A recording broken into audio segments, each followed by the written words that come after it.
Vice President Kamala Harris is getting quite a bit of backlash from individuals who, first of all, are on the right, but also watched her press conference with Poland's president. Now, there was a question about how Ukrainian refugees are going to be treated in places like Poland and the United States. There has been a lot more pressure placed on a few countries to take in refugees, whereas other countries have not committed it to doing so. And so after the question was asked, just pay close attention to the kind of reaction you see from Kamala Harris. My colleague here in Poland noticed he recently spoke with the mayor of the largest border town, who told him that the refugee system is essentially not set up for this, that it will collapse. It's an improvised system that can work for maybe 2 weeks, but not indefinitely. And I'm wondering what the United States is going to do more specifically to set up a permanent infrastructure.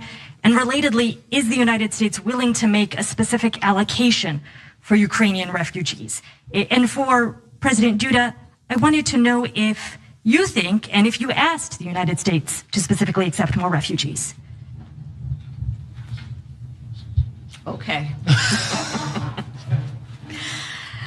A friend in need is a friend indeed. Okay, I can first. Okay, so this time. So they're looking at each other, who's gonna take this difficult question first, that's my guess. And they landed on Kamala Harris, which is why she went ahead and she started answering the question. But this was a moment that was taken advantage of by Republicans, by the right wing, people who actually never care about refugees. In fact, have done pretty aggressive campaigns against accepting asylum seekers and refugees. But nonetheless, George Papadopoulos, a former Trump campaign aide, says she's awkwardly laughing. Again, discussing refugees is no laughing matter. Why she laughs at this is deranged. Oh, so you think laughing at refugees, rejecting them, abandoning them, allowing them to fend for themselves, possibly die, you think that's a laughing matter, right? Except that's what the Republican Party represents over and over and over again. Certainly when it comes to refugees from Syria, refugees from majority Muslim countries, we know what they're all about. One more, Cenk, Benny Johnson, who's with Turning Point USA, says, only Kamala Harris would find it appropriate to laugh when talking about the topic of Ukrainian refugees. So look, I'm conflicted on this. On the one hand, there's no question that Anna's right about the Republicans' point of view on refugees. So, I mean, you want to talk about a joke, you're a joke. The minute we wanted to bring in Afghan refugees, our interpreters, etc., it was the right wing. It was like, they're brown, we don't want them in the country. From Iraq, we don't want them. They're all terrorists. You don't know if they've been vetted. That's the #1 right-wing talking point. You don't know if they've been vetted enough, right? And so Tulsi Gabbard's one of them, by the way. Of course, Tulsi Gabbard hates Muslims. She's a bigot. By the way, Ukrainian refugees, jury's out. White Christians, all of a sudden, a little bit more open to them, right? All of a sudden, the right wing's like, our heart goes out to them. On the other hand, Russians committing war crimes are kind of like that too. It's because they're not woke. They're not woke, so they're kind of split on that. So now, on the other hand, Kamala Harris has got to reel it back in, man. She has the most awkward laugh in American history. It's not just about her laugh. You have to take a step back and not judge based on one moment, right? So if it was just one moment that looked bad and had bad optics, I would dismiss it. However, I don't know what happened to her. I mean, when she's in the context of cross-examining someone during a Senate hearing, she rocks it. But ever since she's been vice president, she's really struggled in terms of public speaking, getting her messaging right, awkward laughter when she's asked difficult questions. It's just not good. It's not a good look. She's really flailing, and I don't understand what's going on. I think she's nervous. I think she's incredibly nervous. It's you're on the international spotlight here. By the way, credit to the reporter for an excellent question. Okay, so your hearts go out to Ukraine, yes, but do your visas go out to Ukraine? So are you going to take in Ukrainian refugees in America? Are you going to help Poland, who is swamped? That Eastern Europe is now swamped with 2 million Ukrainian refugees, right? And so that's an excellent question. And no, she's not laughing at the question. She is laughing at the awkward moment between her and the Polish leader as to who was going to take that hard question first. But by the way, lost in all this brouhaha over the laughter is, yes, but our policy is not that good right now. No, it's not. So can we talk about that actually? Yes. Because I think that is, first of all, reporter did ask a great question. And I would like to talk about the asymmetrical nature in which refugees or countries are taking in refugees, okay? So let's go to graphic 4 here, because the UN has done some good things. The UN's refugee agency welcomed a decision last week by the European Union to offer temporary protection to Ukrainians and third-party nationals who have refugee or permanent resident status in Ukraine, offering them immediate protection. So if you are a Ukrainian and you make your way to a European Union country, you are protected, at least temporarily. So far, the majority of those fleeing have crossed into countries neighboring Ukraine, like Poland, Hungary, you have Moldova, Slovakia, Romania, while thousands of others have made their way to countries farther, including Germany, France, and Ireland. Okay, but when you look at the United States, we have not committed to taking in Ukrainian refugees, at least not yet.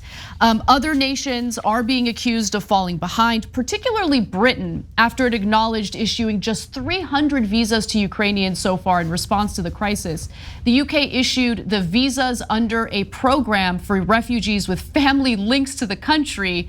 The Home Office had received a total of 8,900 applications under the program, with appointments made at visa application centers for nearly half of those cases, and 340 of them undergoing security checks. So understandably, Britain's getting a lot of heat for this, and the United States has already taken some important steps to help Ukrainians, including offering temporary protected status, so the same thing that EU countries are doing. But again, where they're falling short right now is committing to taking in like X number of refugees. There hasn't really been a statement on that yet. And I want to remind you all, 2 million refugees or 2 million Ukrainian civilians have fled Ukraine. Yeah, so I just want to say, I don't think NBC News is right that it's that important a step that we took.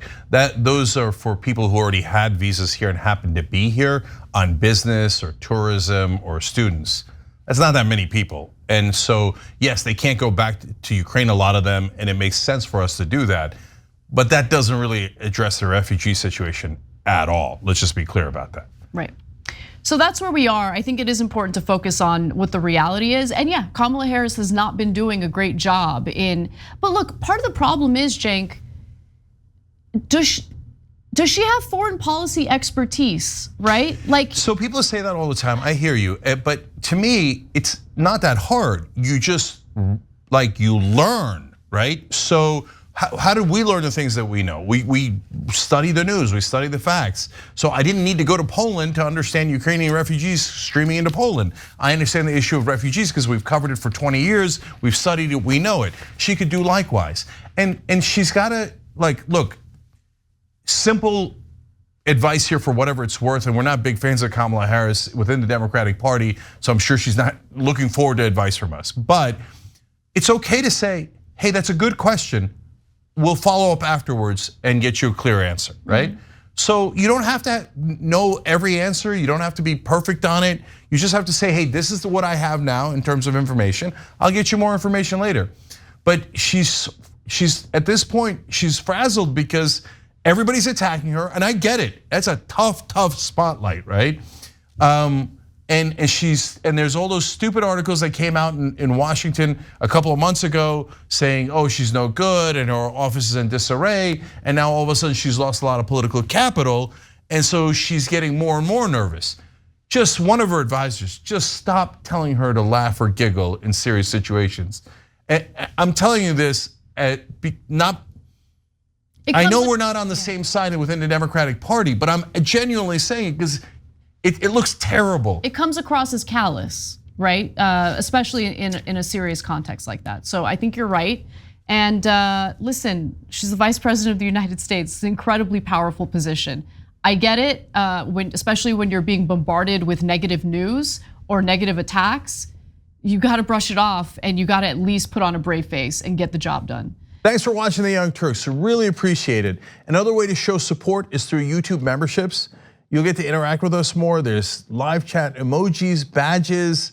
You've got emojis of me, Anna, John, JR. So those are super fun. But you also get playback of our exclusive member-only shows and specials right after they air. So all of that, all you gotta do is click that join button right underneath the video. Thank you.